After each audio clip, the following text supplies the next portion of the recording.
হজরত ইব্রাহিম আলাইহিসসালাম ও এক ভিক্ষুক।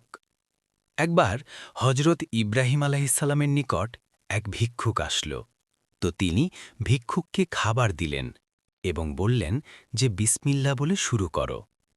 ভিক্ষুকটি বলল, বিসমিল্লা বলবো কেন? আমি তো আল্লাহকে বিশ্বাস করি না। ইব্রাহিম আলাইহিসসালাম কথা শুনে ভিক্ষুকের কাছ থেকে থালা কেড়ে নিলেন এবং বললেন, যাও, তুমি আল্লাহকে বিশ্বাস করো না, তোমাকে খেতে দেব না।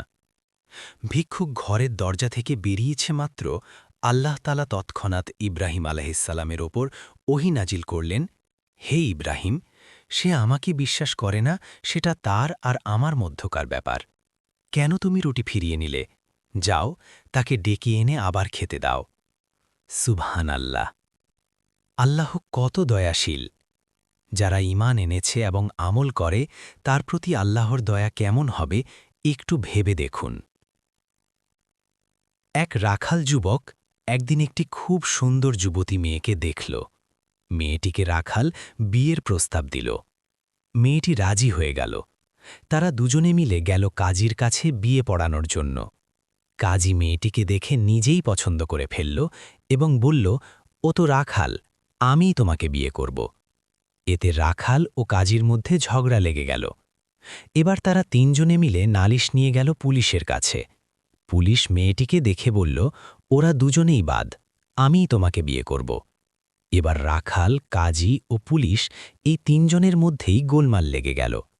মেয়েটি এবার বলল, ঠিক আছে, এবার তোমরা তিনজনে এক কাজ করো, আমি দৌড় দেব আর তোমরা আমার পিছনে দৌড়াবে। যে আমাকে প্রথমে ধরতে পারবে, আমি তাকেই বিয়ে করব। এবার মেয়েটি ছুটল এবং তার পিছনে পিছনে তিনজনেই ছুট দিল। ছুটতে ছুটতে একসময় তাদের সামনে একটি গর্ত পড়ল। তারা ওই গর্তের মধ্যে পড়ে গেল। বন্ধুরা, ওই সুন্দরী যুবতী মেয়েটি হল দুনিয়া, যার সৌন্দর্য আমরা যেই দেখি সেই মুগ্ধ হয়ে যাই আর তার পেছনে পেছনে ছুটতে থাকি। কিন্তু ছুটতে ছুটতে একসময় আমাদের সামনেও কবরের গর্ত এসে যায় আর আমরা ওই গর্তে পড়ে যাই আর দুনিয়া আমাদের হাত ছাড়াই রয়ে যায়। আল্লাহ তাআলা আমাদের সবাইকে দুনিয়ার লোভ ছেড়ে আখেরাত লোভী হওয়ার তৌফিক দান করুক। আমিন।